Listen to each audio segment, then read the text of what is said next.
ကျွန်တော်တို့ကဒီနွားစင်းတိတ်ဆန်စင်းလက်ကောင်နဲ့ရောသွားလို့ ဟုတ် ဟိုဘယ်နှကောင်ရှိလို့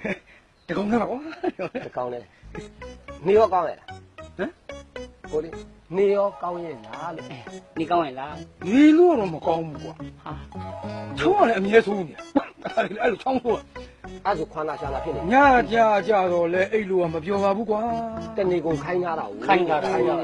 များလို့ သွားလာများလို့လားမသိဘူးခြေတော့တွေကလည်းညောင်းကိုက်မဲပြုံးစီလေးလိမ့်နိုင်တော့တက်တာလား ဟုတ်လေအခါကျတော့စကြက်လေးပါလေဖြုတ်ပေးရမှာ ဒါ ပေါ့ ပေါ့ငါကြောင်းပေးရ ဟုတ်တယ်လေ မင်းကွာသူ့ဆိုတာကညညလက်နိုးတာအဲ့ဒါအဆိုးဆုံး ရှင်ကြိုက်လို့ဖြစ်မယ်ဟိုကျွန်တော်ချပြီးတော့ဒီကောက်ရိုးကမီးမြှိုက်ပေးရမယ်လေ ဟုတ်လားဖြစ်တယ်လို့စားနေတာပဲကွာ ဟိုနှမ်းပတ်တို့ဘာလို့ကျွေးရလားနှမ်းပတ်တို့ဘာလို့ နံပါတ် နှမ်းပတ်လေ ကောက်ရိုးတို့ ကောက်ရိုးတို့နှမ်းပတ်တို့ မင်းဘူးကျွေး ဟုတ်လေနွားလေ ဟမ် နွား ဘယ်လွားကိုပြောနေတာလဲ ဟိုကျွန်တော်နွားကြောင်ပြောနေတာလေ ဟဲ့ကောင်ငါတမ်းမရေးကိုမေးတယ်မလို့ငါပြောနေတာ ဟာ